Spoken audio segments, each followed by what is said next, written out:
Hebrew పత్రిక వివరణ 13 అధ్యాయాలు కలిగిన ఈ గ్రంథాన్ని ఇప్పటికీ 7వ వారానికి, అంతే కదండి, 6 వారాలు ముగించుకొని 7వ వారానికి రావడానికి దేవుడు కృప చూపాడు. చాలా వరకు అర్థమయ్యేలాగా మాట్లాడదాం ట్రై చేస్తున్నాను. మీరందరూ కూడా మనసు పెట్టి వినాలని మనస్ఫూర్తి కోరుకుంటున్నా. 7వ వారానికి రావడానికి దేవుడు కృప చూపాడు. ఈ 6 వారాల్లో చాలా విషయాలు మనం నేర్చుకున్నాం. మీ అందరికి గుర్తున్నాయి అనుకుంటున్నాను నేను. హెబ్రీలు అనగా యూదులు. ఎవరి యూదులు అంటే యెరూషలేములో ఉన్న సంఘం అని మాట్లాడుకున్నాం మనం, అందుకేనండి. Very good. ఎక్కడున్న సంఘం వెళ్ళు? యెరూషలేములో ఉన్న సంఘం. యెరూషలేములో ఉన్న సంఘం అయిన హెబ్రీలకి ఒక లోపం ఏర్పడింది. అదేంటంటే యేసును నమ్మిన వారు మరలా వెనక్కి మరలే పరిస్థితి చోటు చేసుకుంది. ఎందుకు అనంటే యేసు ప్రభు విలువ, స్థాయి, స్థితి వారికి అర్థం కాక, అలాంటి అర్థం కాని వైనంలో మరలా వెనక్కు తట్టు తిరిగిన వారిని బలపరిచే విధంగా రాయబడిందే హెబ్రీలకు రాసిన పత్రిక. అందులో భాగంగా ప్రారంభ రోజు నుండి ఇప్పటివరకు మనం చూసుకుంటూ వస్తున్నాం యేసు ప్రభు యొక్క గొప్పతనాలన్నీ. ఆయన కుమారుడు అని విన్నాం, ఆయన వారసుడు అని విన్నాం, తర్వాత ఆయన ప్రపంచాలను నిర్మించినవాడు అని విన్నాం. సౌండ్ అసలు సెట్ అవ్వలేదండి నాకు. నిర్మించినవాడు అని విన్నాం. తర్వాత ఆయన తత్వం యొక్క మహిమ యొక్క తేజస్సు అని విన్నాం. ఆయన తత్వము యొక్క మూర్తిమంతము అని విన్నాం. తన మహత్తు గల మాట చేత సమస్తాన్ని నిర్వహించిన వాడు అని విన్నాం. తర్వాత పాపములలో శుద్ధీకరణ చేసిన వాడు అని విన్నాం. తిరిగి లేచినవాడు అని విన్నాం. అధికారిగా కుడిపార్శ్వమున కూర్చున్నాడు అని విన్నాం. తర్వాత దేవదూతల కంటే శ్రేష్ఠుడు అన్న మాటలో ఉన్నాం మనం, అంతే కదండి. Very good. ఇప్పటివరకు ఆయన కూర్చిన చాలా వివరాలు మనం విన్నాం. ఈ 6 వారాలు ముగించుకున్నాం. గత వారాన్ని మనం ప్రారంభించుకున్నాం. ఆ చివరి మాట దేవదూతల కంటే ఎందుకు శ్రేష్ఠుడు అనే ప్రశ్నతో మనం కొనసాగుతున్నాం. అందులో భాగంగా ఇప్పటికి ఆ భాగాన్ని ఎక్కడి నుంచి ఎక్కడి వరకు అనుకున్నాం? 1వ అధ్యాయము 5వ వచనం నుండి 1వ అధ్యాయము 14వ వచనం వరకు, అంతే కదండి. Very good. ఈ భాగం అంతటికి ఎన్నో భాగం ఇది? 3వ భాగం. ఈ భాగం అంతటికి మనం ఇచ్చిన టైటిల్ ఏంటంటే దేవదూతల కంటే ఎందుకు శ్రేష్ఠుడు? ఎవరు? యేసు ప్రభువారు. దానిలో భాగంగా గత వారం ఆల్రెడీ ఒక వచనాన్ని మనం మాట్లాడుకున్నాం. ఎన్నో వచనాన్ని? 5వ వచనాన్ని మాట్లాడాలి అందరూ. ఎన్నో వచనాన్ని? 5వ వచనాన్ని. ఏం మాట్లాడుకున్నామంటే నీవు నా కుమారుడు అని మాట్లాడాడు. ఎవరు మాట్లాడారు? తండ్రి. ఎవరిని? యేసు ప్రభువారిని. ఏమని ఉచ్చరించాడంట? కుమారుడు అనే పదాన్ని, అనే భావాన్ని దూతలలో ఎవరికైనా వాడా అని మాట్లాడాడు. ఆ భావాన్ని మాట్లాడుతూ ఎన్ని పాత నిబంధన వచనాలు చూపించాడు అక్కడ గ్రంథకర్త? తక్కువ చెప్పేస్తారేమో అనుకున్నాను నేను. పాత నిబంధనలో 2 ప్రవచనాలు చూపించాడు. ఎన్ని? 2. రెండేనా? Very good. కీర్తనలోది ఒకటి, సమూయేలులోది ఒకటి, అంతేనండి. ఒకసారి చదువుతాం చూడండి మళ్ళీ 5వ వచనాన్ని. ఏలయనగా నీవు నా కుమారుడవు, నేడు నేను నిన్ను కని ఉన్నాను. ఇదొక ప్రవచనం. తర్వాత అనియు ఇదియుగాక నేను ఆయనకు తండ్రినయ్యుందును, ఆయన నాకు కుమారుడయ్యుండును అనియు ఆ దూతలలో ఎవనితోనైనను ఎప్పుడైనను చెప్పినా. ఎన్ని ప్రవచనాలు వాడాడు? 2. యేసుప్రభు కుమారుడిగా యేసుప్రభుని చూపిస్తూ 2వ కీర్తన 6-7 వచనాలు ఒకటండి. సమూయేలు 2వ గ్రంథం 7వ అధ్యాయం 13వ వచనం ఒకటి. యేసు ప్రభుని కుమారుడిగా చూపిస్తూ ఆయన కుమారుడు అయినందువల్ల రాబోయే రోజుల్లో ఆయనకు అధికారం ఉంది. ఎక్కడ? చెప్పండి మీరు. ఎక్కడ? పరలోకంలో. ఎందుకంటే వీళ్ళకి ప్రవచనం తెలుసు. ఏమని? ఎలాగనగా మనకు శిశువు పుట్టును, కుమారుడు అనుగ్రహించబడును, ఆయన భుజముల మీద రాజ్యభారం ఉండును, ఆశ్చర్యకరుడు ఆ కుమారుడు, ఆలోచనకర్త కుమారుడు, నిత్యుడగు తండ్రి ఆ కుమారుడు, బలవంతుడైన దేవుడు ఆ కుమారుడు, సమాధాన కర్తయగు అధిపతి ఆ కుమారుడు. ఆ కుమారుడే రాబోయే రోజుల్లో రాజ్య అధికారాన్ని చేపడతాడు. అదే పోయిన వారం మనం మాట్లాడుకున్నాం. అవునా? మాట్లాడాలి మీరు. అవునా కాదా? Very good. అధికారిగా ఉన్న కుమారుడు ఎందరి మీద అధికారి అంటే గత వారం ఒక వచనం చూపించాం. ఎవరికంటే అధికారి అయినా దేవదూతల కంటే అధికారి. ఇంకా చెప్పాలంటే దేవదూతల మీద అధికారి. అంతే కదా? అంటే యేసు ప్రభువు వారు ఎవర్రా అంటే మీకు ఇవ్వబడ్డ ధర్మశాస్త్ర ప్రకారం దేవదూతలు గొప్పోళ్ళు అని మీరు చూస్తున్నారు. Very good.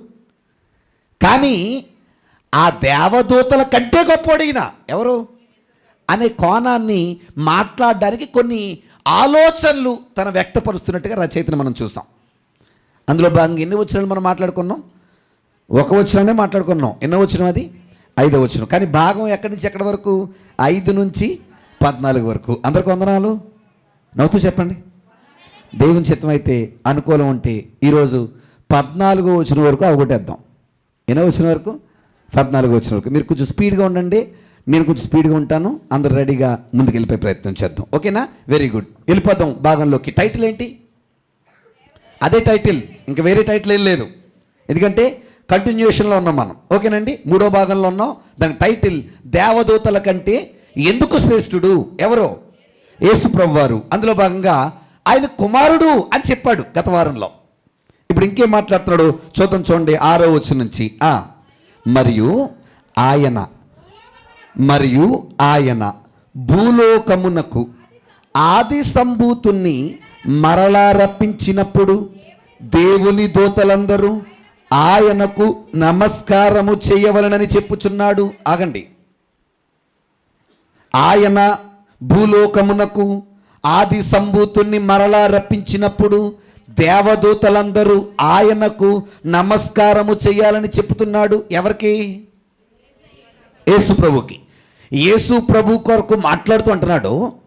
ఇక్కడ ప్రవచనాన్నే మరలా సంబోధిస్తున్నాడు. ఇదెక్కడ ప్రవచనం అంటే చూద్దాం. అందరూ తీయండి, అందరూ తీసే ప్రయత్నం చేద్దాం. తీయండి. కీర్తన గ్రంథము 97వ కీర్తన. అందరూ తీద్దాం. కీర్తన గ్రంథము 97వ కీర్తన. ఎన్నో వచనం? 7వ వచనం. చూద్దాం. చూడండి అక్కడ ఏమని మాట్లాడుతున్నాడు. కీర్తన గ్రంథము అక్కడ దేవతలు అంటాడు, ఇక్కడ దేవదూతలు అన్నాడు. అంతే. అదే ప్రవచనం ఇక్కడ వాడాడు. చూద్దాం. చూడండి 7వ వచనం 97. విగ్రహములు బట్టి అతిశయపడుచు పూజించు వారందరూ. Very good. సకల దేవతలు ఆయనకు నమస్కారము చెయ్యాలి. ఇది ఒక ప్రవచనం. ఇది ఎవరైనా అక్కడ తెలియలేదు. ఆ ప్రవచనాన్ని ఇక్కడ కోట్ చేస్తున్నాడు. కోట్ చేస్తూ అంటున్నాడు దేవదూతలందరూ కూడా ఆయనకి ఏం చెయ్యాలి? చెప్పండి అమ్మా. ఏం చెయ్యాలి? నమస్కారం చెయ్యాలి. ఎవరికి? చెప్పండి. ఎవరికి? యేసు ప్రభు వారికి అని మాట్లాడుతూ ఆయనకు ఒక చక్కటి పదజాలాన్ని వాడుతున్నాడు. ఒకసారి మళ్ళీ చూడండి ఆ పదజాలం ఏంటో. 6వ వచనం. మరియు ఆయన భూలోకమునకు ఆది సంభూతుని. ఎవరంట ఆయన? ఆది సంభూతుని. ఎవరికి వాడాడు ఈ పదజాలం? యేసు ప్రభు వారికి. యేసు ప్రభు వారు ఎవరు చెప్పండి ఒకసారి. ఆది సంభూతుడు. ఎవరైనండి? ఆది సంభూతుడు అంటే అర్థం ఏంటి? యేసు ప్రభు వారు ఎవరు అంటే ఆది సంభూతుడు అన్నాడు తెలుగులో. దాని అర్థం ఏంటి? మీ ఎవరి దగ్గర ఇంగ్లీష్ బైబిల్స్ ఉంటే అదే వచనాన్ని మీరు ఇంగ్లీష్లో చూస్తే ఇంగ్లీష్లో ఏమని రాశాడంటే ఫస్ట్ బార్న్ అన్నాడు. ఏంటండి? ఫస్ట్ బార్న్ అన్నాడు. అంటే ఫస్ట్ బార్న్ అంటే ఖచ్చితంగా మీరు మొదట పుట్టినాడు అంటారు అనుకున్నాను నేను. ఫస్ట్ బార్న్ అంటే అర్థం ఏంటంటే జ్యేష్ఠుడు. ఎవరు? జ్యేష్ఠుడు. జ్యేష్ఠుడు. ఫస్ట్ బార్న్ అంటే అర్థం ఏంటి? జ్యేష్ఠుడు. అంటే ఇప్పుడు యేసు ప్రభు వారు ఆది సంభూతుడు అంటే అర్థం ఏంటి? జ్యేష్ఠుడు. జ్యేష్ఠుడు అంటే అమ్మా మాట్లాడానమ్మా. జ్యేష్ఠుడు అసలు మాట్లాడతలేదు ఇక్కడ. జ్యేష్ఠుడు అంటే అర్థం ఏంటి? మనకు తెలిసింది చెప్పండి. ముందు పుట్టినోడు, అంతే కదా? మొదట పుట్టినోడు, పెద్ద కొడుకు, వాళ్ళందరికీ మనం వాడే పదం ఏంటి? జ్యేష్ఠుడు. ముందు పుట్టాడు కాబట్టి మనం ఏమన్నాం చెప్పండి అమ్మా? జ్యేష్ఠుడు అన్నాం, అంతేనా? మీ అందరిని పెద్ద ప్రశ్న అర్థం చెప్పండి. ఇప్పుడు మా ఇంట్లో జ్యేష్ఠుడు ఎవరు? మా ఇంట్లో అంటే మా మమ్మీ డాడీ, మా ఫ్యామిలీలో మా ఇంట్లో జ్యేష్ఠుడు ఎవరు? వెరీ గుడ్, పెద్దయ్య గారు. ఏ పెద్దయ్య గారు? కొర్నేల కింగ్ గారు. Very good. ఆయన ఎవరు? ఎందుకని? మొదట పుట్టాడు కాబట్ట, మా డాడీ ఆయనకి జ్యేష్ఠత్వాన్ని ఇచ్చారు కాబట్ట. మళ్ళీ అడుగుతున్నాను మిమ్మల్ని, మా అన్నయ్య ఎవరు మా ఇంట్లో? జ్యేష్ఠుడు కదా? జ్యేష్ఠుడు ఆయనేనా? ఇంకేం డౌట్ ఉందా? యాకోబులో లాగేసానని ఆయనే కదా? Very good. మళ్ళీ అడుగుతాను చెప్పండి, మొదట పుట్టాడు కాబట్ట, మా డాడీ ఇచ్చారు కాబట్ట. ఇచ్చారా? Very good. మొదట ఆయన పుట్టాడు కాబట్టి ఆయన ఎవరు? Very good. అంటే జ్యేష్ఠత్వం ఇచ్చేది కాదు, పుట్టుకతో సంపాదించుకునేది, అంతేనా కాదా? చెప్పండి. ఇప్పుడు నేను మొదట పుట్టుంటే నేనే జ్యేష్ఠుడు. ఇప్పుడు ఎవరైతే మొదలు పుడితే వాళ్ళే ఏమవుతారు? జ్యేష్ఠులు. అంటే ఎవరో ఇచ్చేది కాదు, అంతేనా కదా? Very good. యేసు ప్రభు ఎవరు? అంటే జ్యేష్ఠుడు అంటే మనం పెద్ద కుమారుడే అనుకుంటే, బాగా వినాలి మీరు, మొదటి కొడుకే అనుకుంటే, కీర్తనకారుడు ఒక మంచి మాట మాట్లాడుతున్నాడు. చూద్దాం, తీయండి అందరూ కూడా. కీర్తన గ్రంథము అందరూ తీద్దాం. కీర్తన గ్రంథము 89వ కీర్తన. చాలా చక్కగా ఈ మాటను మీరు చూడాలి. ఈ మాట యేసు ప్రభువును ఉద్దేశించి మాట్లాడుతున్న మాటే. 26 నుంచి చూద్దాం వీలైతే. 89వ కీర్తన 26 నుంచి. ఏంటండి? నీవు నా తండ్రివి, నా దేవుడవు, నా రక్షణ దుర్గము అని అతడు నాకు మొరపెట్టును. కావున నేను అతనిని నా జ్యేష్ఠ కుమారునిగా చేయునునా? పుట్టాడా అంటే అర్థం ఏంటి? డాడీ, రమణ గారు ఫోన్ అలాగే ఇవ్వండి. నా బాబీ ఎవరికి కూరలకి, ఏ శాఖర్ గారు ఎవరికి ఇసుక కోసం అని చెప్పండి. Very good. ఏంటంటే ఎన్నో వచనంలో ఉన్నాం? 89వ కీర్తన 27 వచనం కదా? Very good. కావున నేను అతనిని నా జ్యేష్ఠ కుమారునిగా చేయుదును. ఎవరు చేస్తారు చెప్పండి అమ్మా? ఎవరు చేస్తారు? తండ్రి. ఎవరిని? యేసు ప్రభువాన్ని. ఏమంటున్నాడు? ఆయన నా జ్యేష్ఠుడిగా పుట్టాడు అంటున్నాడా? జ్యేష్ఠుడిగా నేను చేస్తానంటున్నాడా? నా వాడికి అర్థం లేదా? సాధారణంగా జ్యేష్ఠత్వం అనేది చేసేది కాదు, పుట్టుకతో వచ్చేది, అంతేనే కదా? కానీ యేసు ప్రభుని జ్యేష్ఠుడు అన్నాడు. ఆ జ్యేష్ఠత్వం కొరకు మాట్లాడుతుంటున్నాడు.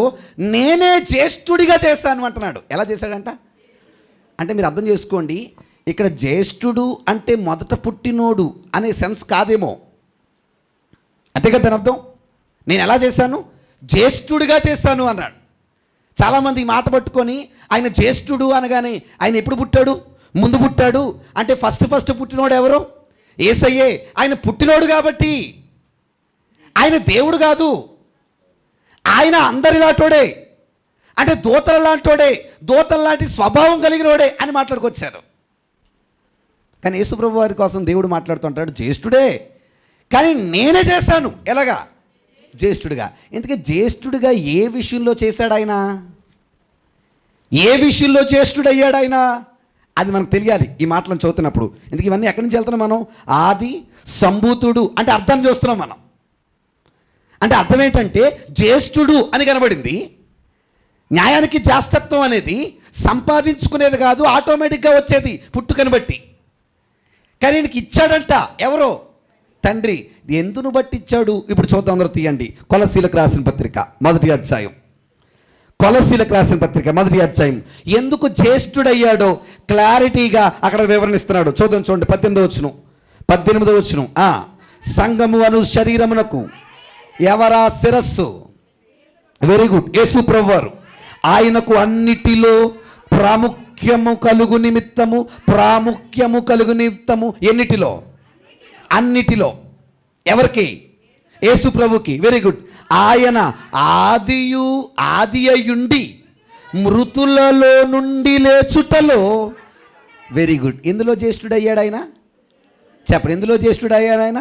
మృతులలో నుండి లేవడంలో. నా మాటకి అర్థం లేదా?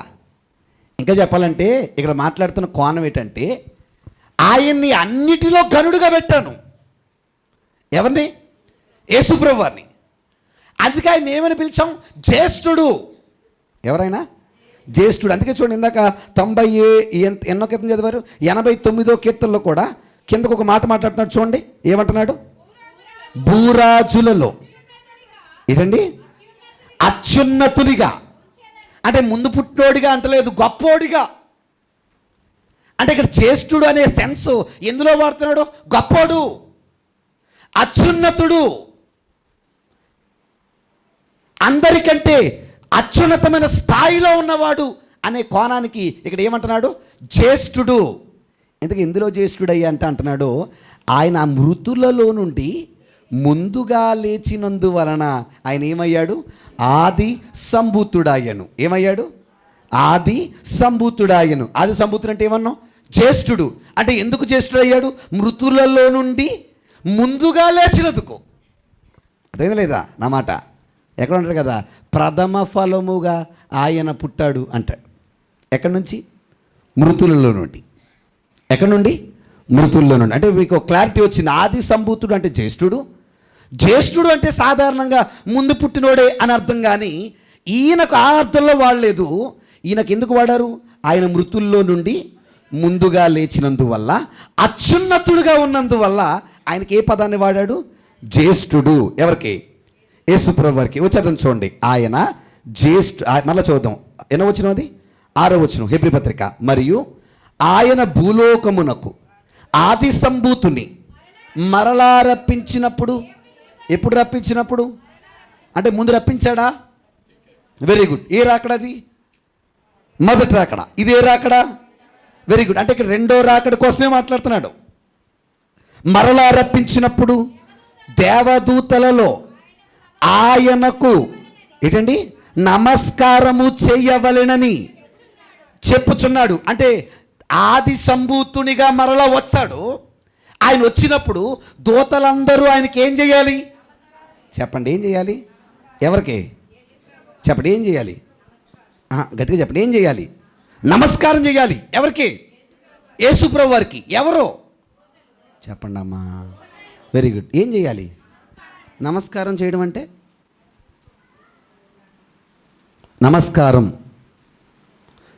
నమస్కారానికి ప్రతి నమస్కారం అదే వస్తుంది. మీ అందరికీ నాకు అర్థమైంది. అందుకే అదే చెప్పాను నేను. నమస్కారం చేయడం అంటే మనం చేసినట్టు కాదండి.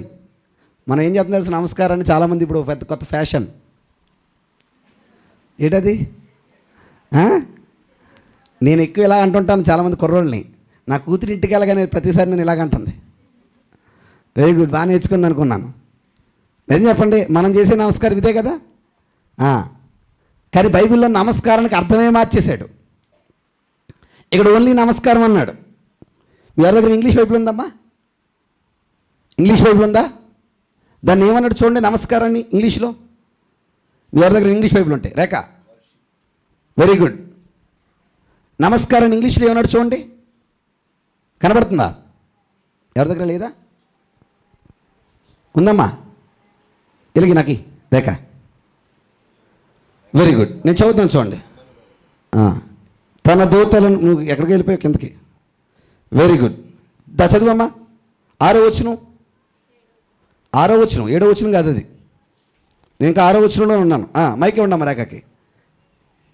మైక్ తీసుకున్నానా? మైక్ తీసుకోమ్మా. అండ్ అగైన్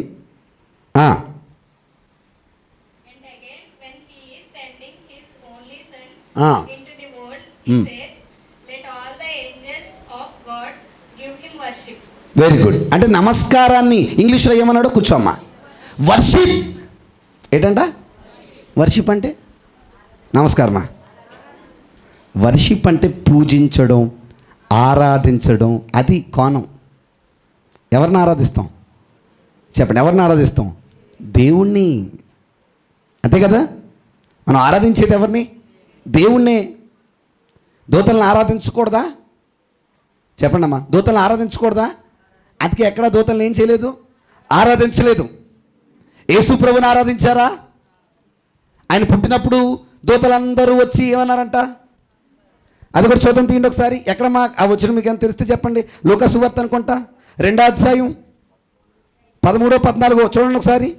13, 14 కూడా చదువుతాం, డౌట్ ఎందుకు. లూకా సువార్త 2వ అధ్యాయం.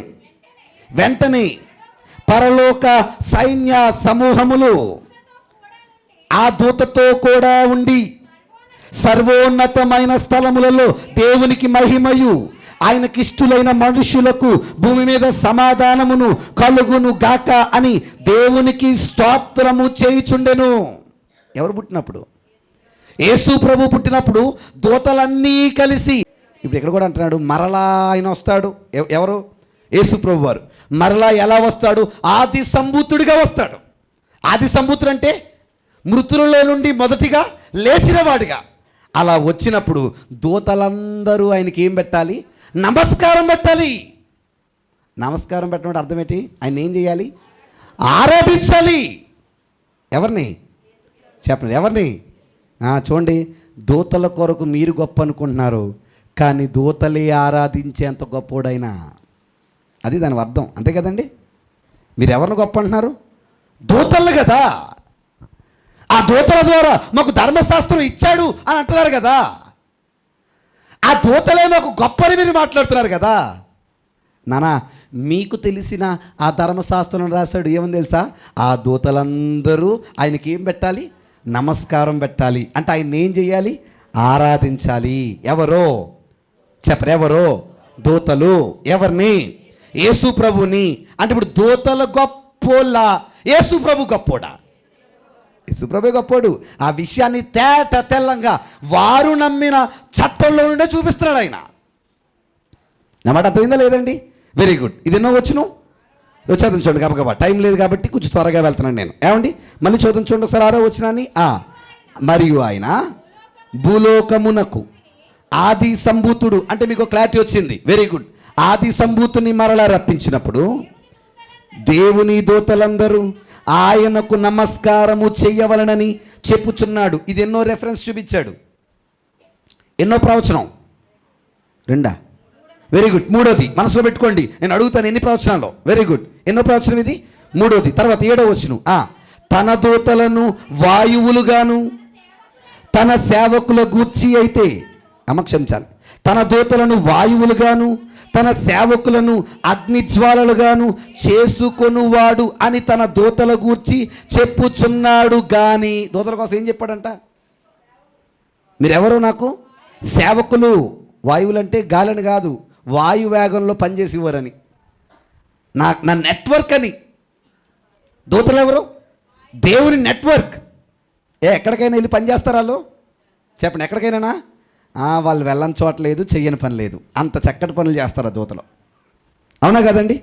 ఇది కూడా ప్రవచనం. ఇది ఎక్కడ ఉంది చూద్దాం, తీయండి. 104వ కీర్తన 4వ వచనం. మీరు రాసుకోవాలి ఈ ప్రవచనాలన్నీ కూడా. 104వ కీర్తన 4వ వచనం. గర్భవతి ఇద్దాం, టైం అయిపోతుంది నాకు. 104వ కీర్తన 4వ వచనం. వాయువులను తనకు దూతలుగాను అగ్నిజ్వాలలను తనకు పరిచారకులుగాను ఆయన చేసుకుని ఉన్నాడు. ఇదే ప్రవచనం ఇప్పుడు ఎక్కడ కనబడింది మనకి? హెబ్రీ పత్రికలో. ఎక్కడ కనబడింది? హెబ్రీ పత్రికలో. అయ్యా, ఆ దూతలను ఏమన్నాడు తెలుసా? సేవకులు. ఆ దూతలను ఏమన్నాడు? పరిచారకులు. అది నా సొంత మాట కాదు. ఎక్కడుంది? మీరు నమ్ముతున్న ధర్మశాస్త్రంలోనే ఉంది. 99% అన్ని కీర్తనలోనే చూపిస్తున్నాడు ఈయన. అవునా కదా? చెప్పండి, అవునా కదా? ఎందుకో కీర్తన అంటే నేనేమంటానంటే, మనం ఎక్కువ ఏం చదువుతుంది చెప్పండి. వాళ్ళు కూడా ఎక్కువ అయ్యే ఈజీగా ఉన్నాయని చదువుతున్నారేమో అనిపించింది మరి నాకు. కానీ వాళ్ళకి తెలిసినే కదా చెప్తాడు. ఇప్పుడు మీతో మాట నేను చెప్తాను అనుకోండి, మీకు ఆ మాట తెలుసు కదా మార్తమ్మ గారు అని అనుకోండి, తెలిసిన మాట చెప్పాలి నేను, అంతే కదా. అంత అవలేలగా వాళ్ళకి తెలిసినట్టు మాట్లాడుతారంటే ఇవన్నీ వాళ్ళకి కొట్టిన పిండి. ఎవరికి చెప్పండి, ఎవరికి? మీకు మంచి పాట చెప్పనా, మనమంటే బైబిల్ సరిగ్గా చదవేమో కానీ వాళ్ళకి ధర్మశాస్త్రం అంటే చాలా నిష్ట. ముందు చెప్పాను మీకు నేను, పిచ్చి ఓ రకంగా చెప్పాలంటే. ఎవరికి? ఎందుకో తెలుసా, వాళ్ళు సంవత్సరానికి ఒక మారో అలా చాలా రేరుగా చదివేవారు. దేన్ని? ధర్మశాస్త్రాన్ని. అందువల్ల ధర్మశాస్త్రం వాళ్ళ చెంతకు వచ్చిందంటే చాలా ఇంట్రెస్ట్ చూపించేవారు. ఎవరు? యూదులు. కానీ చిత్రుడు చెప్పనా, ఈరోజు మరి కూడా ఉండబట్టే ఎటో తెలదు కానీ మనం లోవు గడేసామండి నిజంగానే. దేన్ని? నిజమా కాదండి? బంగారు తల్లి అందరికీ వందనాలండి. చదివి మంచోళ్ళు, చదివి చక్కనైన వాళ్ళు ఉన్నారేమో కానీ చదవని బ్యాచ్ కూడా ఉన్నారు, నాకులటోళ్ళు ఉన్నారా లేదండి? పక్కనే ఉంది కదా, చదువుదాంలే, టైం ఉన్నప్పుడు చదువుదాంలే, వీలున్నప్పుడు చదువుదాంలే, కుదిరినప్పుడు చదువుదాంలే. దేన్ని చెప్పండి? దేన్ని? పొద్దున్న పనిలోకి ఎంతమంది వెళ్తామండి ఇక్కడ మనం? పొద్దున్న పనిలోకి వెళ్ళేవాళ్ళం. Very good. ఎవరో చేతులు ఎత్తలే కానీ నాకు తెలిసి అందరూ వెళ్తాం. Very good. మరి అందరం పనిలోకి వెళ్ళేటప్పుడు ముఖం కడుగుతాం, ఉదయం లేచి కడుగుతాం. టిఫిన్ చేస్తామా? చెప్పాలి మీరు, చేస్తామా? ఖచ్చితంగా చేస్తాం. ఎందుకంటే చేయకపోతే శక్తి ఎక్కడిది? టీ తాగుతామా? తాగుతాం, అవునా కదండి? బట్టలు వేసుకుంటామా? వేసుకుంటాం. కావాల్సినది కూడా పెట్టుకుంటామా? అన్నీ పెట్టుకుంటాం. మరి బైబిల్ చదువుతామా? టైం ఏదండి? దేనికి చెప్పాలి? దేనికి అంటే ఇన్నిటికున్న టైము దేనికి లేదు? వాక్యం చదవడానికి లేదు మనకి. ఎవరన్నా మంచోళ్ళు ఉంటే అందరికి వందనాలు, కానీ వాళ్ళందరికీ కొంతమంది అయితే అసలు ఆ ఖాళీయే లేదు. ఎక్కడండి ఖాళీ? ఈ మధ్య ఈ క్యాలెండర్లో ఒకటి వాక్యాలు వేస్తున్నామేమో, చక్కగా ఏ రోజు వాక్యం ఆ రోజుదేనంట. 7వ తారీఖు, ఈరోజు తారీఖు అంతా 22వ తారీఖు, ఉదయాన్నే 22వ తారీఖు వాక్యం. నేను ఈ రోజంతా నేను దీవిస్తున్నాను. ఎందులో రాసింది ఇది? చెప్పండి, ఎందులో రాసింది ఇది? నిజం చెప్పండి, క్యాలెండర్లో అన్ని దీవెనకరమైన వచనాలే ఉంటాయి, అవునా కదా? మరి ఏరు కదా రాస్తారు అక్కడ, ఈరోజు నువ్వు పోతావు అని రాసి ఉంటుందా? చెప్పండి, రాసి ఉంటుందా? మనకు కూడా ఇవి బాగా నచ్చుతాయి, అందులో చదవరా బాగుంటున్నాయి అందులో వాక్యాలు అంటున్నాడు ఒక ఆయన. సో అవి చదువుకుంటాం, పట్టుకుంటాం, వెళ్ళిపోతాం, అయిపోయింది. అమ్మయ్య ఈరోజు ఏం చదివేస్తాం? నేను చెప్పండి, ఇందాక మనం అనుకున్నట్టుగా మనసు పెట్టి దీన్ని చదివే అంత ఆసక్తి మనకుందా? లేదండి వాస్తవానికి. ఈరోజు అలా చదవకే వాక్యంలో చాలా విషయాలు మనకు అర్థం కావట్లేదు. కానీ యూదులకి ఆ విధానాలు లేవు. యూదులకి చాలా నిష్ట ధర్మశాస్త్రం అంటే. చాలా ఖచ్చితంగా ఇన్డెప్త్ వాళ్ళు నేర్చుకునేవారు ధర్మశాస్త్రాన్ని. అందుకే ఎక్కడైనా చూడండి, ఈ సేవకులందరూ మాట్లాడుతున్నప్పుడు, పరిచయులు, శాస్త్రులు వీళ్ళందరితో మాట్లాడుతున్నప్పుడు ఎంతో ఉన్నతమైన జ్ఞానాన్ని వాడి మాట్లాడేవారు. ఎందుకంటే వాళ్ళు అంత పండిపోయారు ఎందులో? ధర్మశాస్త్రంలో. సో అలాంటి వీరి మధ్య వీరికి తెలిసిన ధర్మశాస్త్రాన్ని చూపిస్తూ మాట్లాడుతున్నాడు. అబ్బాయి మీరు దేవదూతలు గొప్పలు అన్నారు కదా, మరి దేవదూతలు ఏమన్నాడు తెలుసా? పరిచారకులు అన్నాడు, సేవకులు అన్నాడు. ఎక్కడ? పాత నిబంధనలో. ఎక్కడ? పాత నిబంధనలు. మరి యేసు ప్రభుని ఏమన్నాడు? చూడండి 9వ వచనం. యేసు ప్రభుని ఏమన్నాడు? అయితే కుమారుని గూర్చి అయితే దేవా దేవా నీ సింహాసనము నిరంతరము నిలుచున్నది, నీ రాజ్యదండము న్యాయార్థమైనది, నీవు నీతిని ప్రేమించితివి, దుర్నీతిని ద్వేషించితివి, అందుచేత దేవుడు నీతోడి వారి కంటే నిన్ను హెచ్చించున్నట్లుగా ఆనంద తైలముతో అభిషేకించును. ఎవరి కోసం ఈ మాట అంట? చెప్పలే, ఎవరి కోసం ఈ మాట? యేసు ప్రభు కోసం. అబ్బాయి దూతలనేమో పరిచారకులు అన్నాడు, అదే ధర్మశాస్త్రంలో దూతలనేమో సేవకులు అన్నాడు. కానీ యేసు ప్రభు కోసం మాట్లాడుతూ ఏమంటున్నాడంట? దేవా. ఏమన్నాడు? దేవా. ఎక్కడుంది? ఇది ఎక్కడుంది? 45వ కీర్తన. ఇది ఎక్కడుంది? ఇదో ఇంకో ప్రవచనం చూడాలి గబగబా. 45వ కీర్తన 6-7 వచనాలు చేద్దామా? 6-7 వచనాలు. అమ్మా, దేవా నీ సింహాసనము నిరంతరము నిలుచును, నీ రాజదండము న్యాయార్థమైన దండము, నీవు నీతిని ప్రేమించి భక్తిహీనతను ద్వేషించుచున్నావు. చాలండి. సేమ్ ఇదే ప్రవచనం ఇప్పుడు ఎక్కడ కనబడింది మనకి? హెబ్రీ పత్రికలో. ఇక్కడ కూడా ఏమంటున్నాడు? దేవా అంటున్నాడా, లేకపోతే ఇంకేమన్నా మాట్లాడుతున్నాడా? మీరు ఇంగ్లీష్లోకి వెళ్ళి ఎతికితే ఎన్ని ట్రాన్స్లేషన్లు ఎతికినా లార్డ్ అని ఉండదు, గాడ్ అని ఉంటుంది. ఏమని ఉంటుంది? గాడ్. ఎవరిని? యేసు ప్రభుని. ఏమని ఉచ్చరిస్తున్నాడు? గాడ్ అంటే దేవుడు. యేసు ప్రభు ఎవరంట? దేవుడు. దూతలను ఏమన్నాడు? సేవకులు.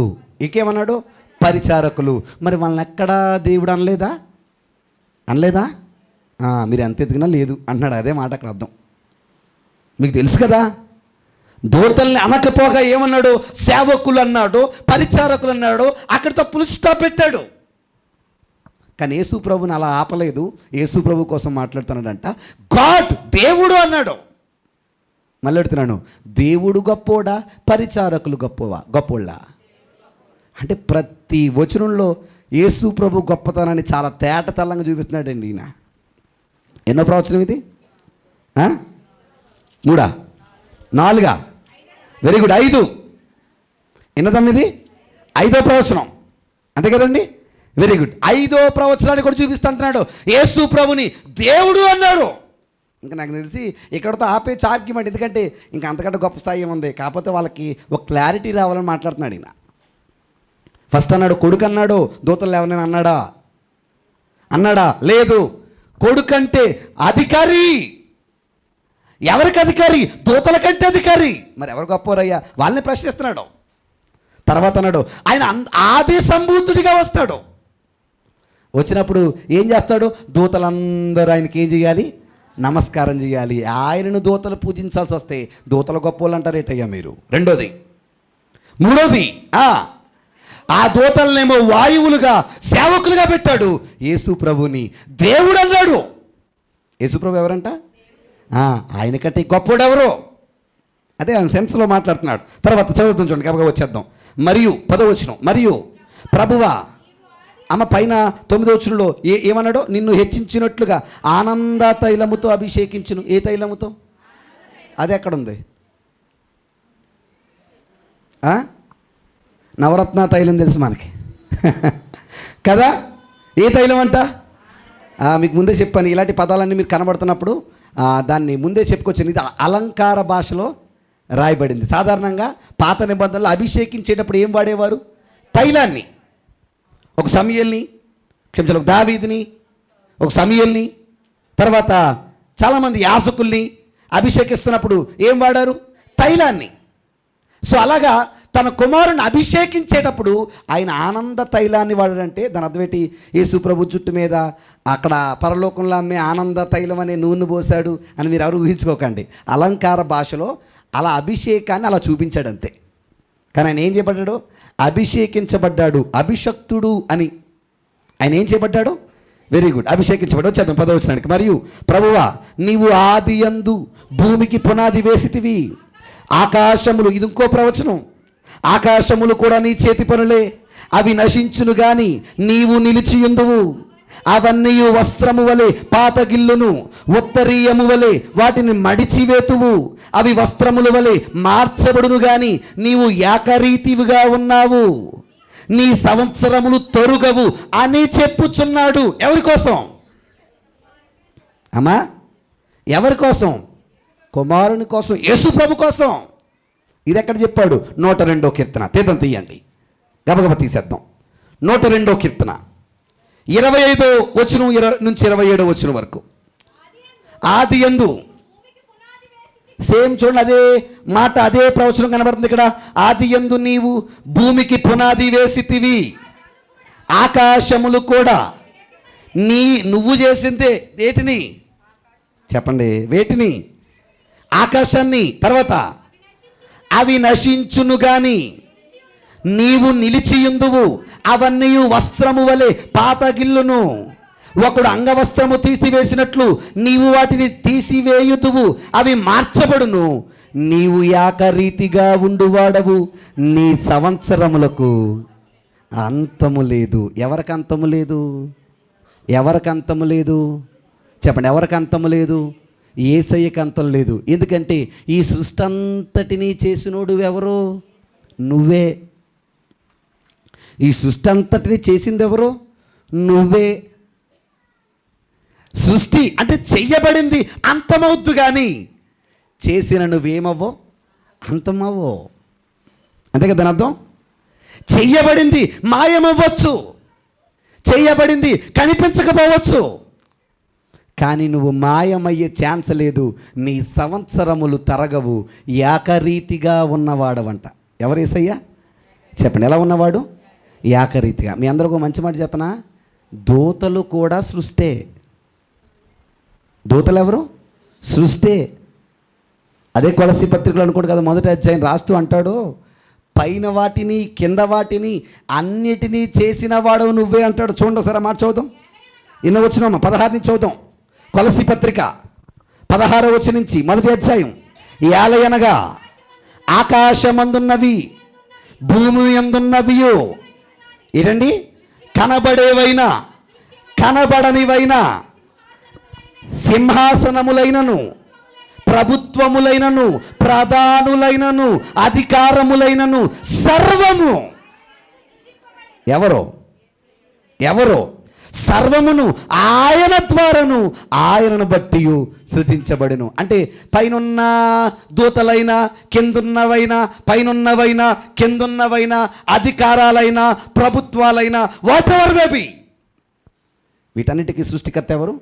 చెప్పండి, సృష్టికర్త ఎవరు? ఇందాక మాట్లాడుతున్నాడు, సృష్టించబడ్డవే పోతాయి కానీ సృష్టించిన నీవేమవ్వో, అంతం లేదు నీకు. అర్థమైందా లేదా? సృష్టించబడ్డవి ఏమైపోతాయి? మాయమైపోతాయి, పాతకెళ్ళిపోతాయి, ఒక ఉత్తరం మడిచిపెట్టబడతాయి. కానీ నువ్వు సృష్టికర్తవు కదా, నువ్వు ఏకరీతిగా ఉన్నవాడవు, నీకు సంవత్సరాలు తరగవు, నీకు ముగింపు లేదు, ఆది లేదు, చెప్పండి మీరు, అంతము లేదు. ఎవరికి? Very good. దూతలు ఎవరన్నాను? సృష్టించబడ్డవి. ఈయనెవరు? సృష్టించినవాడు. ఇప్పుడు చెప్పండి, దూతలు గొప్పయా, యేసు ప్రభు గొప్పడా? ప్రతి వచనంలో గోప బగిలేటట్టు కొడుతున్నాడండి. ఏమన్నారా మీరు? దూతలా గొప్పోళ్ళు? రండి తీయండి, మీకు తెలిసిన ధర్మశాస్త్రం అని ఒక్కోటి చూపిస్తుంటే మీరు నమ్మండి. నాకు తెలిసి వాళ్ళు హవాకయ్యారా కదా, అలా చూస్తుండాలి. ఎవరంకా? పౌలంకా. ఎందుకని? వాళ్ళ దృష్టి ఆలోచనలన్నీ మారిపోతున్నాయి. అదేందా? ఎన్ని ప్రవచనాలు చూపించాడు అమ్మా? 6 వెరీ గుడ్, 6 వచ్చేద్దాం. చూడండి, ఎన్నో వచ్చింది చదువు. ఇప్పుడు మనం 10 నుంచి 12 వరకు చదివేస్తాం మనం. Very good. 13వ వచనం అని చెప్పుచున్నాడు, అయితే నేను నీ శత్రువులను పాదపీఠముగా చెయ్యి వరకు నా కుడి పార్శ్వమున కూర్చుండుము అని దూతలలో ఎవరి గూర్చైనను ఎప్పుడైనాను చెప్పినా. మళ్ళీ కుడి పార్శ్వము అని వచ్చింది. దాని అర్థం ఏంటి? యేసు ప్రభు ఎవరో? అధికారి, పాలకుడు. ఎవరైనా పాలకుడు. ఇది ఎక్కడుంది? ప్రవచనం 110వ కీర్తన 1వ వచనం రాసేయండి గబగబా. 110వ కీర్తన 1వ వచనం చదువు. చూడండి, 110వ కీర్తన 1వ వచనం. ప్రభువు నా ప్రభువుతో. ఎవరెవరితో? ప్రభువు నా ప్రభువుతో. రాసే కోనని పట్టుకోండి. ప్రభువు నా ప్రభువుతో. ఏంటంటే చెప్తున్న మాట ఏంటంటే, ఎవరితో చెప్పిన మాట ఇది? ప్రభువు నా ప్రభుతో. అది మీరు చెప్పండి, తండ్రి కుమారునితో సెలవిచ్చిన వాక్యేంటంటే, అమ్మా, నేను నీ శత్రువులను నీ పాదపీఠముగా చెయ్యి వరకు నా కుడి పార్శ్వమున కూర్చుండుము. అంటే కుడి పార్శ్వమున కూర్చోవడం అంటే చెప్పండి, కుడి పార్శ్వమున కూర్చోవడం అంటే ఎలాగా? మనం చెప్పాం కదా, మనకైతే కొంచెం ఇబ్బంది ఉండొచ్చు, కానీ వాళ్ళందరూ చదివిన మాటలు కాబట్టి యూదులకి క్లియర్గా అర్థమైపోతుంది. వాళ్ళకి కుడి పార్శ్వము అంటే ఓ పక్కన కూర్చోవడం కాదు. దాని అర్థం ఏంటంటే అధికారిగా. యేసుప్రభు ఎవరంట? అధికారి. దాని అర్థం పాలకుడు. ఎవరైనా పరిపాలకుడు. యేసుప్రభు ఎవరు? పరిపాలకుడు. మరి దూతలు ఎవరు? 14వ వచనం. వీరందరూ అంటే దూతలు, వీరందరూ మొదటి అధ్యాయం 14వ వచనం. వీరందరూ రక్షణయను స్వాస్యమును పొందబోవు వారికి పరిచారము చేయుటకై పంపబడిన సేవకులైన ఆత్మలు కారా. వాళ్ళెవరంట? వాళ్ళెవరు? పరిచారకులు. ఈయనెవరు? పరిపాలకుడు. నా మాటకి అర్థమైందా లేదా? యేసుప్రభు ఎవరు? పరిపాలకుడు. దూతలు ఎవరు? ఎవరికి పరిచారకులు? ఏసైకా? మళ్ళీ చదువుతాం చూడండి ఆ మాట. వీరందరూ రక్షణయను స్వాస్యము పొందబోవు వారికి పరిచారము చేయుటకై పంపబడిన సేవకులైన ఆత్మలు కారా. ఎవరికి పరిచర్య? వాళ్ళెవరో? ఏ ఊర్లో ఉంటారో? వెరీ గుడ్, బాగా చెప్పారండి. వాళ్ళెవరో చెప్పండి. వాళ్ళెవరో? మనమే. అంటే దూతలు ఎవరంటే మనకు పరిచర్య చేసేయడానికి పంపాడంట ఆయన. ఎవరిని? నిజం చెప్పండి, దూతలు మనకు పరిచర్య చేస్తారా? మాట్లాడండి. దూతలు మనకి పరిచర్య. మీరు అందరూ ఆశ్చర్యంగా చూస్తే మాకా దూతలా? కానీ తెలుసా, మీ అందరూ పని చెప్పిన వాళ్ళే. ఎవరికి చెప్పండి? దూతలకి. మీరందరూ తెలియకుండానే పని చెప్పారు. ఎవరికి? దూతలకి. ఏదో పని చెప్పండి. దూతలకు చెప్పిన పనిటో పని చెప్పండి. అది ఎవరమ్మా? ఇందిరమ్మ గారికి వందనాలు. నేను పడుకుంటున్నాను, నాకేమో సెక్యూరిటీ కావాలి. మరి ఎలాగా? ఖాళీగా ఏమన్నా ఉంటే ఎవరో? దూతలు. ఓ డజన్ మందిని బంగారు దూతల్ని నువ్వు పంపితే వాళ్ళు ఏం చేస్తారు? కాపలా కాస్తే నేనేం చేస్తాను? చెప్పండి, ఏం చేస్తాను? Very good. ఇక్కడ గురువుగారు ఎవరు? చెప్పండి. ఇక్కడ గురువు ఎవరు? మనమే. పరిచారకులు ఎవరు? వాటికి అర్థమైందా లేదా? మీకు డౌట్ ఉంటే బైబిల్ 66 పుస్తకాలు మీరు చదివితే చాలా మార్లు దూతలు మనకు పరిచర్య చేసిన సందర్భాలు ఎన్నో ఉన్నాయి. ఎన్నో. ఫర్ సపోజ్ ఎగ్జాంపుల్ ఒక మాట ఇస్తాను, తీయండి. కీర్తన గ్రంథం 34వ కీర్తన 7వ వచనం చదువుదాం. 7వ వచనం రాస్తున్నాడు చూడండి. అక్కడ దూతల పని ఏంటో రాస్తున్నాడు చూడండి. 34వ కీర్తన 7వ వచనం. 34వ కీర్తన 7వ వచనం. 34వ కీర్తన 7వ వచనం చదువుతాం చూడండి గబగబా. యెహోవా యందు భయభక్తులు గలవారి చుట్టూ ఆయన దూత కావలియుండి వారిని రక్షించును. ఏముంటుందంట? కావాలి. Security, protection. పెత్తనమా? చెప్పండి, ఎవరికి పని? మీరు అందరు చదువుకుంటానంటే చాలా వచనాలు ఇస్తాను. అలా దూతలు దేవుని పిల్లలైన మనకు పరిచర్య చేసిన సందర్భాలు ఎన్నో ఉన్నాయి. అదేందా లేదా? ఎన్నో ఉన్నాయి. ఎవరివి? చెప్పండి మీరు. ఎవరివి? దూతలవి. అంటే మీరు చెప్పండి, దూతలు ఎవరు? పరిచారకులు. యేసయ్య ఎవరు? చెప్పండి, పరిపాలకుడు. దూతలు ఎవరు? పరిచారకులు. యేసయ్య ఎవరు? పరిపాలకుడు. మరలా అడుగుతున్నాను, పరిచారకులు గొప్పోళ్ళ, పరిపాలకుడు గొప్పోడా? వాళ్ళకి తేట తెల్లంగా చెప్పుకొచ్చాడు. యేసు ఎవరు అనుకుంటున్నారా? ఈ దూతలని పరిపాలించేవాడు, సమస్త సృష్టిని పరిపాలించేవాడు, నిన్న మొన్న నేడు ఏకరీతిగా ఉన్నవాడు, చావులేనివాడు, ఈ సృష్టికర్త, సృష్టికి సృష్టికర్తే నజరేయుడైన యేసు. నజరేయుడైన యేసు. ఆయన ఎవరంట? పరిపాలకుడు. ఎవరైనా? ఓ మాట చెప్తాను. ఇది ఎన్నో ప్రవచనం? చెప్పండి, ఎన్నో ప్రవచనం? ఎన్ని? అమ్మ చెప్పండి. మీరు ఎవరైనా తిట్టినట్టుంది ఏడు రా బాబు అని గట్టి చెప్పండి. ఎన్నో ప్రవచనం? ఎన్ని? నాకు వినబడింది, ఆయన అడుగుతున్నాను. ఎన్ని? ఎందుకు 7? Very good. యూదులకి ప్రారంభం నుంచి 7 అంటే కొంచెం ముచ్చట ఎక్కువ. ఏదంటే 7 అంటే ఎన్ని సంఘాలు? 7 సంఘాలు. ఎన్ని ఆత్మలు? 7 ఆత్మలు. అదే కదా మాట్లాడతాడు. ఎందుకని 7 వాళ్ళ దృష్టిలో సంపూర్ణం. అంటే డోస్ ఎలాగిచ్చాడు? ఎన్ని ప్రవచనాలు వాడిచ్చాడు? 7. అంటే అర్థమేంటి? ఎలాంటి డోస్ ఇచ్చాడు? Complete dose. ఎవరికి? యేసు ప్రభుని గొప్ప కాదంటున్న వాళ్ళందరికీ ఇచ్చన్నాడు. మీరే చెప్పండి, యేసు ప్రభు గొప్ప, దూతలు గొప్ప? మీరు చెప్పండి, అడుగుతున్నాను. ఇన్ని విన్నారు కదా. దూతలు కంటే శ్రేష్ఠుడా? ఆన్సర్ ఏంటి? ఆయన దూతల కంటే శ్రేష్ఠుడు. చాలా చక్కగా, చాలా అద్భుతమైన వివరణ ఇచ్చాడు. ఏ అధ్యాయంలో? చెప్పండి, ఏ అధ్యాయంలో? హెబ్రీ పత్రిక. నిజం చెప్పండి, ఎన్నో ఏళ్ళ నుంచి మనం చదువుతున్నాం, కానీ హెబ్రీ పత్రిక మొదటి అధ్యాయంలో ఇన్ని విషయాలు మనం గమనించుంటామా? కానీ చూడండి, గమనిస్తే ఎన్ని ఆలోచనలు దేవుడు మనకు నేర్పాడు. బైబిల్లో థియాలజీ అన్న ఒక చట్టం ఉంది. ఏంటది? అంటే బైబిల్ నేర్చుకోవడాన్ని థియాలజీ అంటారు. థియో అంటే గాడ్, దేవుడు. ఆ దేవుని గురించి నేర్చుకునే చట్టాన్ని థియాలజీ అంటారు. ఆ థియాలజీలో అత్యంత ముఖ్యమైన చాప్టరే క్రిస్టాలజీ. ఏంటది? అంటే క్రీస్తును గూర్చిన చట్టం, శాస్త్రం అని. ఏంటది? క్రిస్టాలజీ. విషయంతో చెప్పనా, ఆ క్రిస్టాలజీ ఎవరికన్నా తెలియాలంటే వాళ్ళందరూ ఖచ్చితంగా ఏం తెలుసా? హెబ్రీ పత్రిక 1వ అధ్యాయం ఖచ్చితంగా తెలియాలి. ఇంకా చెప్పనా, హెబ్రీ పత్రిక 1వ అధ్యాయం తెలిసిందంటే వాళ్ళకి క్రిస్టాలజీ ఆల్మోస్ట్ తెలిసిపోయినట్టే. నా మాట అర్థమైందా లేదా? మీకు తెలియకుండానే మీరు బీటీహెచ్లు చేసేస్తున్నారన్నమాట. అర్థమైందా లేదా?